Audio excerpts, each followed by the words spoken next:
Hi, everyone, and welcome to our series where we discuss the latest trends and insights in the publishing industry. Today, we'll be exploring how technology is changing the publishing landscape with Adrian Moore, the account manager for Barnes & Noble, NOOK Trade ebook, and digital newsstand. I asked Adrian to join me because, well, you've had a storied career, and I know this is going to be an amazing conversation. So whether you're a seasoned author or an aspiring writer or simply a book lover curious about the future of publishing, we appreciate you joining us today. So in this role, Adrian, you oversee trade publisher and distributor relationships. You started your career with an indie, followed by one of the major trades. And then that's where you sort of began your ebook journey. So later, you worked for an ebook device manufacturer and a digital newsstand retailer before landing at B&N for the last 10 years. As you said, your role is to keep the trains on the tracks. So welcome, Adrian. Thank you for joining us today. Thank you, Julie. Thank you for having me. I'm looking forward to our little chat here. Yeah, I mean, it sounds like your previous experience, especially on the device and like digital newsstand and ebooks, like you really were tailor-made for what you're doing now. But do you mind like going back a little bit and talking about how you started in publishing and then how you got to B&N and now you've been here for 10 years? I've been here for 10 years. Yeah. That's amazing. Yeah, it's been great. Sometimes I'm actually very surprised. Like, wait, what? 10 years? That is amazing. I've been there 8 now, and it's sort of like, what? Where does the time go? Where does the time fly to? Yeah. Well, I guess we go back a little bit. I graduated from college and got a job working for a law firm. Oh. This is not what I went to school for. This happens with college, right? You kind of just like, you figure it out, you go after into the real world and you're like, I don't know what to do. So you just land somewhere. Yeah, exactly. So I was working at a marketing department in a law firm in Washington, D.C., and a very big law firm. At the time, it was really at the cusp of when desktop computing was really taking over in just business or in the world. And the law firm at that time, and a lot of law firms operated as like little independent shops that were under one big banner, but they all did their own thing. And the reason why they had a marketing department, was the first law firm to have a marketing department, was to brand the law firm and bring everybody together under one branding. And so my team was working on that. We created the website, we created the logo, things like that. I worked on lawyer biographies. One of the things that we were doing in the firm, what the firm was doing, the lawyers were doing, they were sending out letters to their clients about updates in the law and updates within the company. And I had the bright idea. I'm like, why don't we pull all of these things that are being sent out and put them all together in a newsletter? And everybody thought it was a great idea and send it out to the entire firm. So kind of I was running this entire little publishing thing that was happening within the firm. Yeah, and that partly came about because I was also responsible for the author bios as well. So I was the one who was like editing those and like, no, that's too long, too short. Give me more words. Usually it was like too long as lawyers, like it's too long, cut it down. Too much.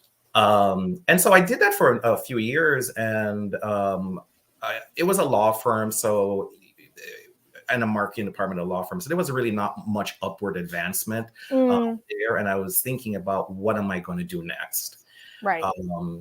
And I was visiting with a friend of mine who was a writer for a well-known magazine at the time. And I was telling him what I did. And I was telling him what my dilemma was. And he said, have you ever thought about going into publishing? And as a kid, I was a big reader. I loved reading, going to the library. I love going to bookstores. I love going to Barnes & Noble. And I thought in the back of my head about going to publishing, but it just seemed out of reach and out of my scope. Anyway, I told him what I did and what I was doing. And he said, you should think about going into publishing. And if you're interested, I'll give you some recommendations. And I'm like, oh. I said, but I don't want to go back to school. And he goes, nonsense, you don't have to go back to school. Not with this. No. And so I took his advice, and I started sending out applications, and I got an interview at a small indie publishing house that was doing trade books about the brain for a general audience. And I went in there, again, very tiny indie. They also did some newspapers, some magazines, and I went in there as a marketing assistant, and I just did like everything. I did a little editing. I did trade shows. I did, I worked with the sales team there. Just a little bit of everything, which was great because I learned so much about the publishing industry from that. And I didn't need to go to school. That was my school. Right. Yeah. That actually brings me to a thought for those who are watching. So what exactly is an indie then? Like what makes it, like what is an indie publisher as opposed to, let's say, the other side of that? Well, for me, generally, I would always say indie publisher is a small publisher, right? In my mind, as opposed to being one of the big five book publishers, or even a medium-sized publisher. Big five obviously are like Macmillan, Hachette, Penguin, Random House, things like that. Those big names that people know. Those big names, right? Exactly, who have massive global reaches with like divisions all around the world, things like that. To me, indie is just a small publisher, usually niche, usually on a specific subject, and right. And then, so what makes something like a trade book, or as we say, trad traditional book, if you don't mind me asking? What? Say it again. I'm sorry. So what makes something like a trad book, like a traditional book or a trade book? I know we talk a lot about those differences between like something that's self-published versus traditionally published. Again, in my mind, it's really it's a difference in the scale of the publishing. Right. Yeah, it's just, again, those big five or even the medium-sized publishers are considered much more traditional chain. It's really not, there's not having worked in, which we haven't gotten to yet, having worked in a big, a major publisher versus a small publisher, there's not a huge amount of difference to it. It was really just the operation that goes in behind a book once that book is written and published. How a big publisher handles that book because they can, versus a small publisher that has to be a little bit more like nimble, right, to get the book out there and to promote the book and really get traction for what the titles in their catalogs. And then the final thought I had is like, okay, so sometimes like in our job, we see things that are like agency versus non-agency. Do you mind just elaborating on what those two differences are?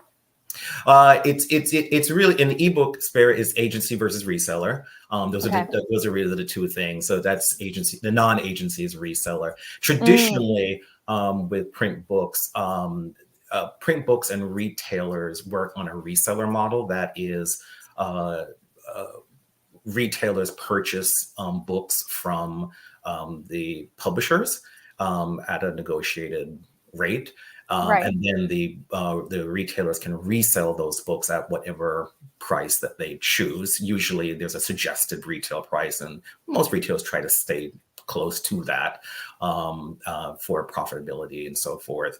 What happened with ebooks, however, is that with I'm not sure if I should say their name, but there's a big retailer in the world that got into ebooks, and a lot of the bigger publishers were very concerned that model was not going to work for them, because it would allow retailers to discount ebooks to a very low point and diminish the value of their author's brand or their titles. So they got together, and there is an entire news cycle about this. So if you want to read into that, you can go read into it a little bit more. But they got together and decided to come up with this thing called agency for ebooks. And what that is instead of the purchase and then resale model, what a lot of retailers, including us, do with agency vendors is that we act as an agent, and then we sell the titles, and then we retain a percentage of the sale, and then we remit the rest of the sale to the publisher. The reason I was thinking about all this is because obviously with the advent of ebooks, it really did change the way we think about publishing and book selling and all of that stuff. And so I know you said you joined a larger publisher. And so, you know, how did that go? How did you go from this other publisher to now where you are at B&N? And just sort of, if you want to discuss a little bit more about that and your current role and things like that. Sure. So what I was working for the indie publisher, and my boss, who was a wonderful person, and I do not mean that, she was actually great. She was wild in a publish. I should write a book about her, actually. Oh, because she was so wild.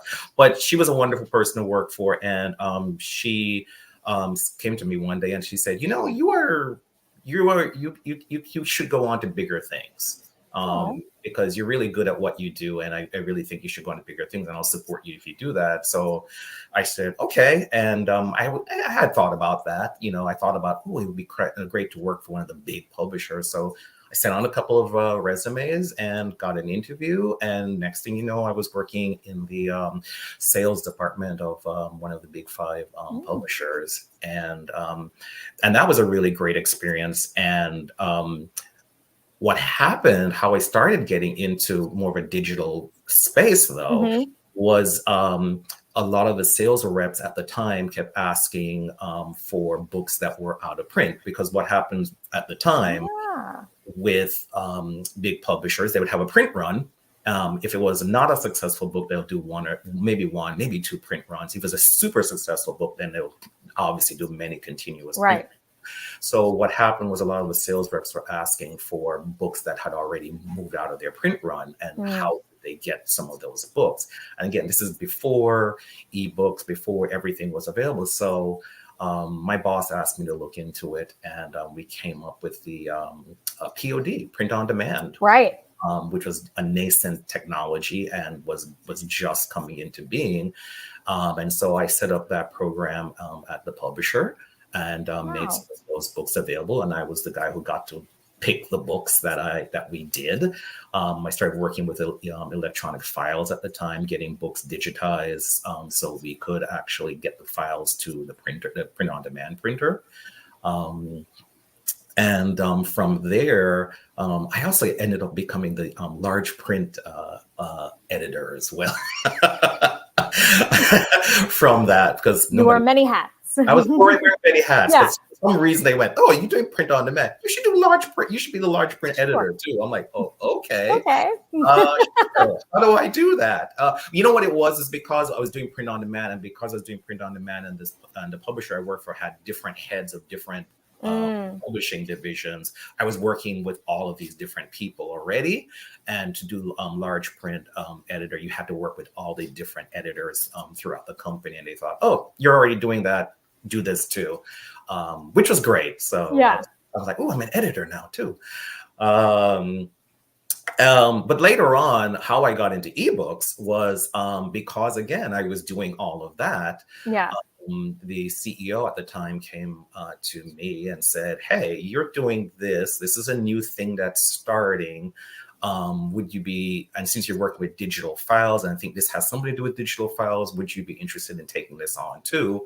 And I said, "Sure, I'll do that." And the funny thing about ebooks is, when I was working for the indie publisher about a number of years before, the managing editor there had said to me, "Hey, there's this new thing called ebooks. You know, I get involved in that."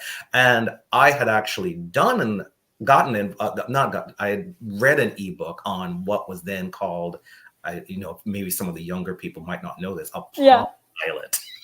A Palm Pilot. Oh, I remember those with the stylus pens, right? Yeah, with the stylus pen. Yeah. And that was a device that was available then to do because there were no e-readers. There was no e-readers. Yeah. And so I had said to her at the time, I said, no, that's the technology is not there. No, this is not a good idea. No, we shouldn't be doing that. So we did not do that. When I was working at the trade publisher and they came back to me, this was now, a number of years later, iPhones had Oh, just yeah. started being released and so forth, and The iPad, and all that. And I was like, oh yeah. Now we're ready now. Things are ready. This is going to take off. And I was very excited about it. And I really it was great about getting involved. And all of a sudden I also saw, oh my God, this is the beginning of books being available all the time. Yeah. And not going out of print. So I was very excited, and I really saw the potential for it. And I was like, I'm getting deeply involved in this. And so I got very deeply involved in it. Yeah. I knew you'd be the perfect person to talk to because, you really did your career has kind of been parallel to all of these, the way that technology has changed over time in publishing with the advent of ebooks. And obviously now you have all this digital content, and as you said, even print on demand, something that is sort of it's not necessarily techie as one would think, but there's obviously so much that goes on in the back end to even get a book to be printed, and the technology that goes into all of that. So I just knew you'd be the perfect person to talk to. I'm so glad you're here. And so now in your role at Barnes & Noble, it seems like all of this, the stuff that you've been doing and where your career has headed, it kind of has come together in a way that really services all of these experiences. Oh, absolutely. Absolutely. When I started out in publishing, it was a tail end of the analog way of publishing. And the desktop publishing computers were just coming into being. And so it was amazing to start out and seeing publishers only publishing, even major publishers only publishing a few books per year. Right. And all of a sudden, because of the desktop publishing and desktop computing, there were now hundreds of manuscripts that were moving through the system, and all these different number of titles that were now available, and deals were happening much faster. And now you have a situation where you have major publishers publishing hundreds of books per year. And that is because of the advent of technology. The technology is what drove it. It was very difficult to do it before. I always think one of the things we're jumping a little bit ahead, but I always think it's funny to talk about AI. Some of the concerns that people have with AI, I do remember those same concerns about just desktop computing 20 years ago. It's going to change the business. It's going to take over. People are, and yes, it has changed. It will. Yeah. I mean, it will. But it did provide a lot of positive developments in the industry. Yeah. Yeah, I guess that brings us to sort of my next set of questions about the publishing landscape and where we are now and where we're going to be headed. And so, in what ways do you believe that technology is shaping publishing? And how does, these changes present new opportunities for both traditional and independent authors? You mentioned AI, but obviously there's all kinds of other things like with the ebooks and audiobooks and things like that, if you wanted to. Yeah, I think, what I think is great is that, again, I've seen such a big change. Once ebooks came in, there was this democratization. That's right. How do you pronounce it? Of the publishing industry. Before, it was there was a lot of gatekeepers. You had to get and to get published, and then the agent had to shop your book to the publishers, but the publishers only published an X amount of books per year. But desktop publishing and then ebooks being the ebooks platform really made it so anybody could actually get their book out there and get their ideas out there. And it's actually made a lot of careers. A lot of people started out not the traditional way, but actually went out and kind of did it themselves and really put their careers together on their own. Granted, they also made use of those traditional publishers, and there's ways that you can use traditional publishers as well.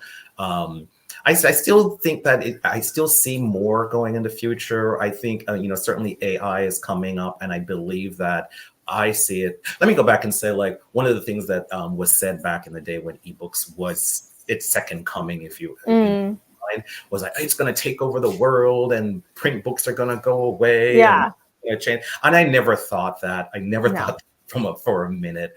I always thought that it was going to add a new format, and that was going to be exciting to see how that new format changes the industry. And that's exactly what has happened. And I feel like AI tools are, and I usually say AI tools, I think are the same thing. I think that it's exciting because there's a lot of things that authors in particular are going to be able to do with AI tools that will actually help them write and get books published. Certainly a lot of things like copy editing or first draft, then copy editing, proofreading, cover design. A lot of these things, you would have to go to a professional or sure to shell out a lot of money. And I think that these tools are going to allow a lot of young authors, new authors, to actually get their stories out in a more polished way going forward. Or even, one of the big things that's been happening in the industry with ebooks is series. Series really didn't really used to be a thing. And all of a sudden, with the advent of ebooks and print on demand, books don't go out of sale. And so we've noticed is that, readers are going back and saying, oh, I like this book. Let me go see what else this other publisher had. And especially if it's a series, they're like, oh, this is a series. I mean, I know many people were like, oh, is this a series? I'm going to go back and read it from the beginning and go through. And so that's exciting. And so I think that a lot of the AI tools will help authors and even publishers to actually create series, to plan it out better, to figure out how to get the pieces together for putting their titles and their books out there. Definitely. I mean, like you said, I think, ebooks definitely brought like a new flavor to the way that we read. And we touched a little bit on independent publishing and like self-publishing. Obviously Barnes & Noble has its own self-publishing service, Barnes & Noble Press. And that's even come a long way. And, the services that we've offered and the technology that we're using. And so, we talked a little bit about POD and all of that. And I think there was this sort of more negative sense about like vanity presses and things like that. I think technology has taken what was once, like you said, gatekeeping, and then people had to go to these vanity presses. They weren't as well received or respected. And now with all of these self-publishing services and platforms and industry adjacent companies, it's like people can get their books out there.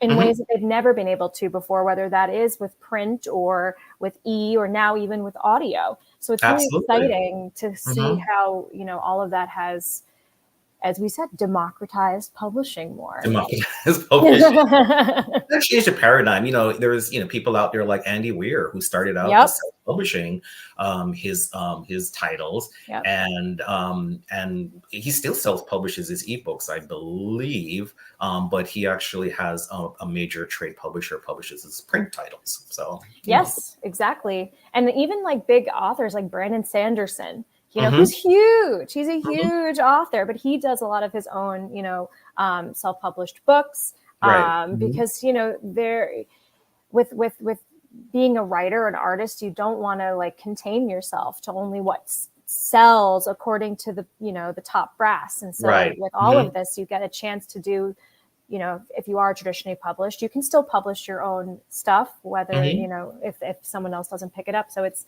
just so exciting to see. And we talked a lot about how series has been like part of with the changes in technology, series has evolved. Do you think there's any other sort of reader preferences or behaviors that came about with all of these, digital offerings? There's that, one of the interesting things that, when we take a look at like what people are reading, digitally versus print, that is always interesting to see. That it's a little bit different between the two. One of the things we also notice is voracious readers love ebooks. because they love just going right through them. I think there's a good long tail for a lot of the typical formats that we know out there: mystery, thriller, romance.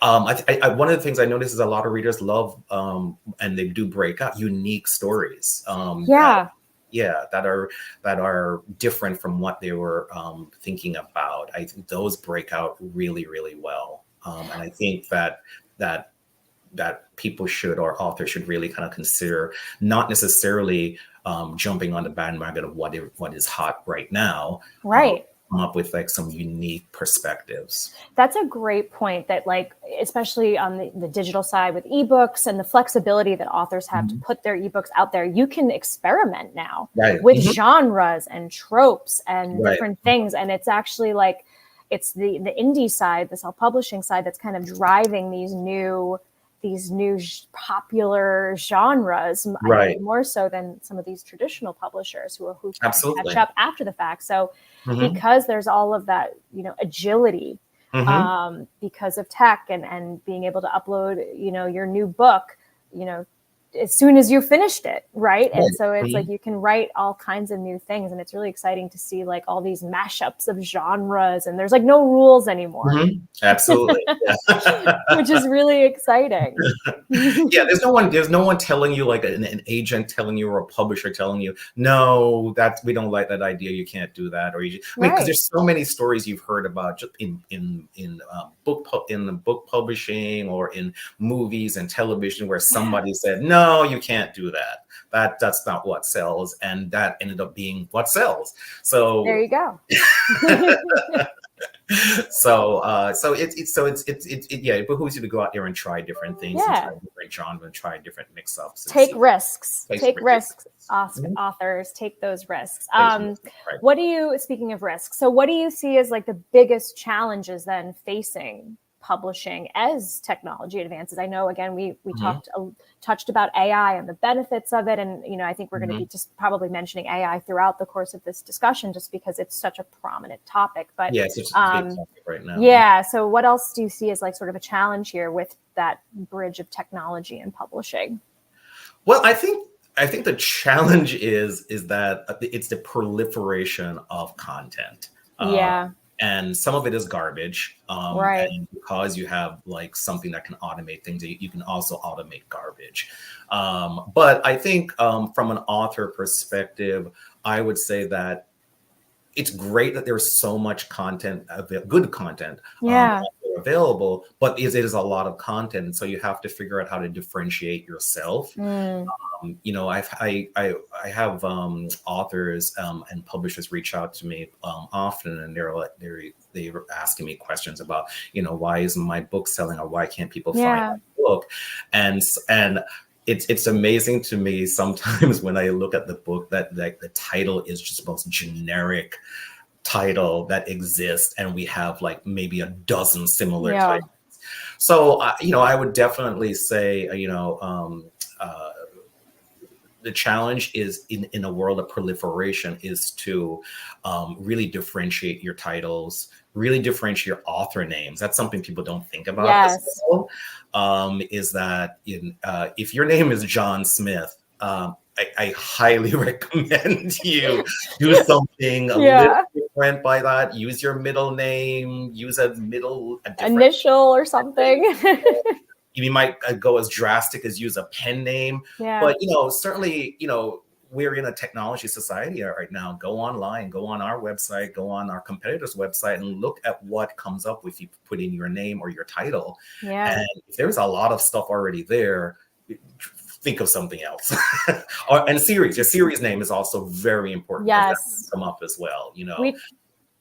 We touch on metadata a lot in some of these interviews and discussions and things like that, because metadata is all that information about a book, right? It's the author name, it's the series name, it's the title of the book, it's the price, it's the blurb, it's all of the stuff that the customer basically sees and is and so we discuss a lot about that, this idea of like, make sure your metadata is clean, concise, consistent, and just because like you said, the wonderful thing about where we are in the industry is that anybody can publish a book And that is also, as you mentioned, the challenge is that anybody and everybody is publishing a book. And so there is so much content out there. And to, we as a retailer, Barnes & Noble and Nook, like we also have a challenge of, okay, how do we make sure to get the right books into the readers' hands, the ones that we feel are, the ones that we see as being those diamond in the roughs or the popular titles that we know our readers are going to like. And so,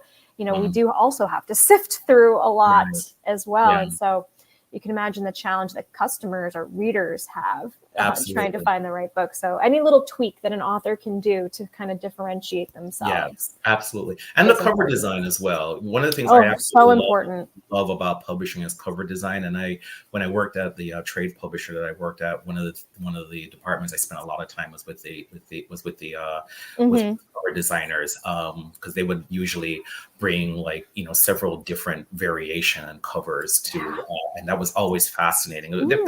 It's a really a craft.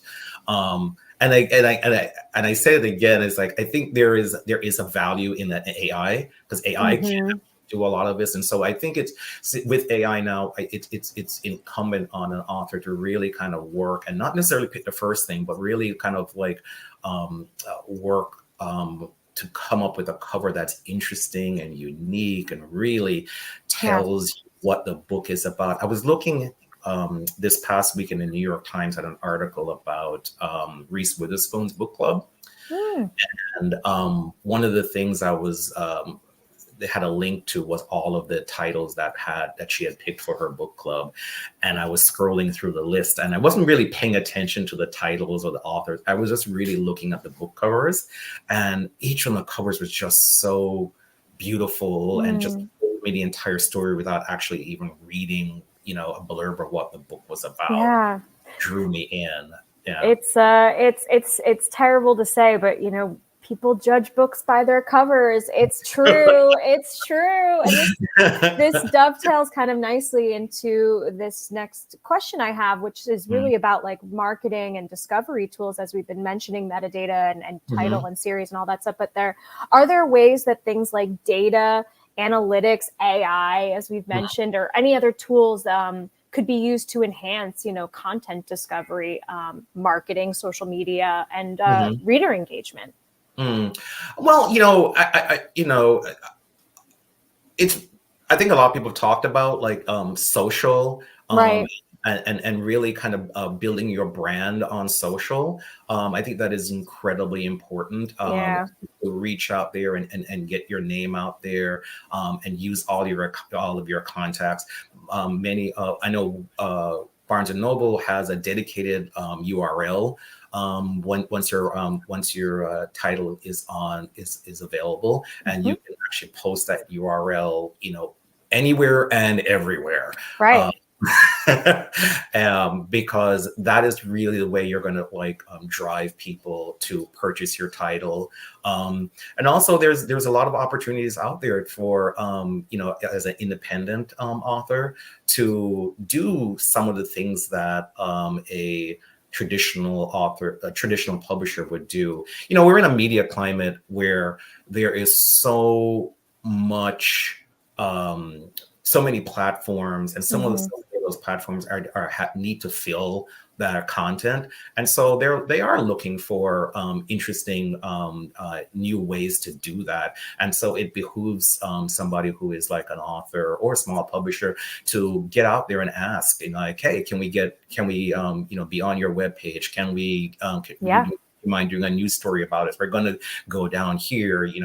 Can you cover this or anything like that? It's really just getting out of your. Sometimes it's not in people's comfort zone, but getting out of your comfort zone and going and asking. I once heard this thing is you don't get anywhere by not asking.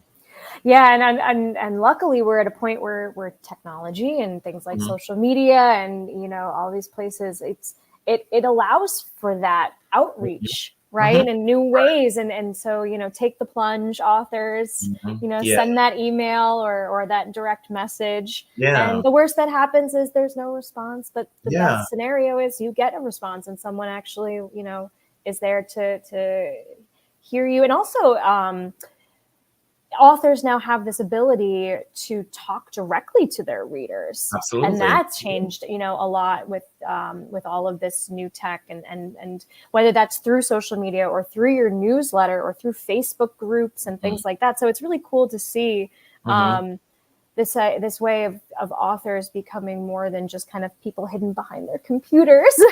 You now have to be out there, especially as an indie author. You have to be out there in the world. So absolutely, like I know what did I say? What did I say? His name is Ethan, the guy who wrote The Fault in Our Stars. He's John Green. John Green, he's all over social media and YouTube and whatnot, engaging with his audience, and not just about like buy my book, but in a meaningful way. Yeah, just sort of like a fun, like, here's my thoughts for the day, and it keeps his readers engaged, like they know, they know him, and also like it helps with when you're writing a book, you can have little focus groups of your readers and things to bounce ideas off of. Which is kind of amazing. So like, not only do you keep your readers engaged, but it's good for marketing and that content discovery, as we were just talking about. Also, I said, get out there. I watch a lot of YouTube. Get out there with YouTube. There's a lot of YouTube people out there. If you don't want to do it yourself, then engage with some of those book YouTube people. I mean, they have their own book clubs. They're involved in the publishing sphere the way they can be, and they have followers, and it's a good way to again promote your title, especially if you're doing a niche book about a niche subject. There are a lot of niche like YouTubers out there who have very big followings that may be interested in what it is you're actually writing about. Yeah, and so many of these platforms now offer things like metrics that you can actually look at and sort of tailor how you then use them, these platforms. And that doesn't just go with, social media places like YouTube and stuff, where you can see your engagement, you can see your views and all of that. But, with like sales reporting, like B&N Press has like a huge sales reporting suite, and you can really follow along with how your books are doing. Whether it's like trending graphs or what recent sales you've had. And so, all of these companies like us, we're trying to put as much information into the author's hands to then help, with their own sales. So it's kind of amazing, like what's come up in that way, and like what we're able to share, like on the back end. Yeah, absolutely. Do you have any insight on what publishers and authors could do to stay competitive and meet the changing needs of readers? I know we talked about like social media and stuff, but is there any other places out there, things that they could be doing? I do. No, not really. I would say like don't avoid traditional media as well. That's something I think people don't think of, but definitely traditional media is an area you should also think about.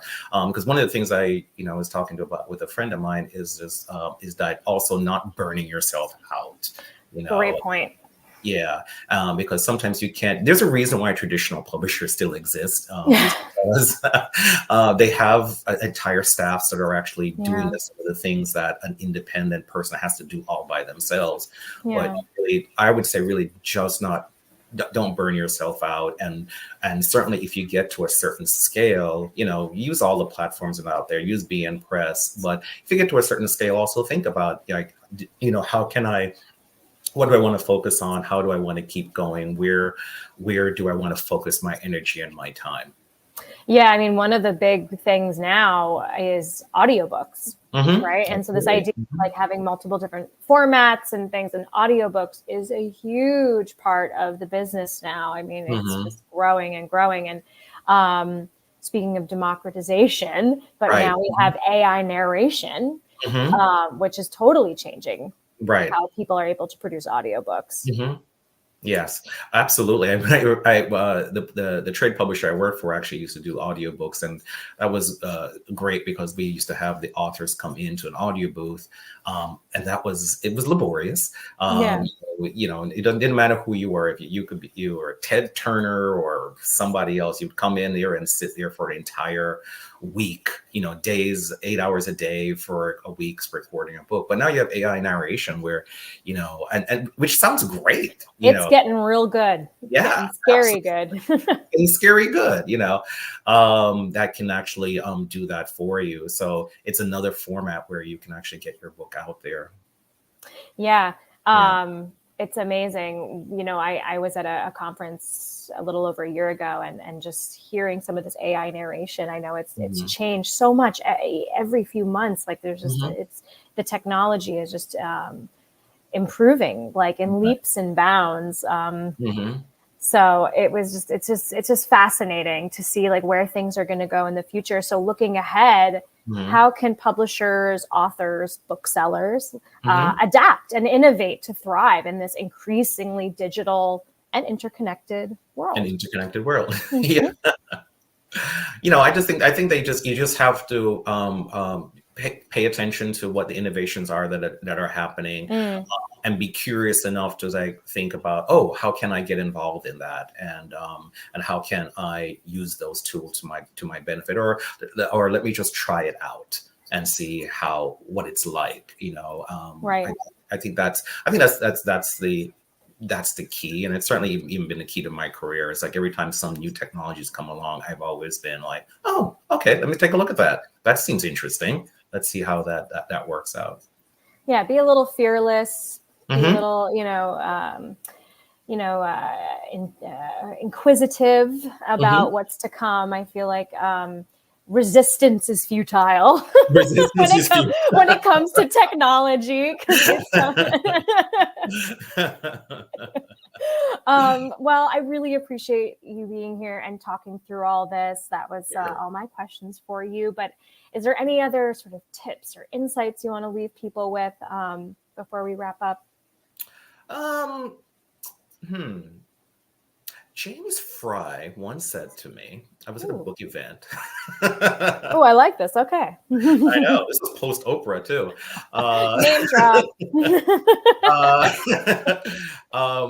We were at a book event, and he said to me, you know, I was there representing the publisher, and he said to me, asked me what I did, and I told him what I did. And I always used to say in the office to my coworkers, like, oh, we're on the wrong side of this business.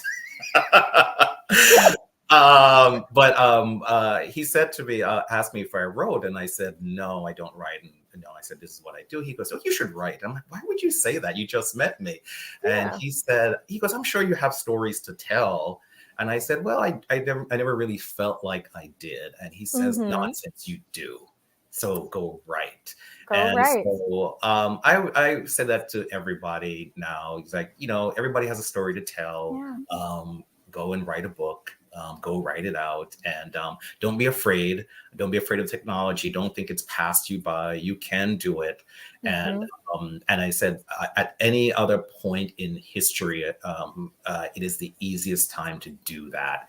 If you're interested in getting a book out there or being published, there are no more gatekeepers per se. There are kind of gatekeepers, but in general, there are really no gatekeepers. You can go out there and you do it. You can use B&N Press. This platform is fantastic, and we have a lot of authors on that, and we have a lot of small publishers on that, and it gives you a really great option to get your book out there and to get multiple books out there.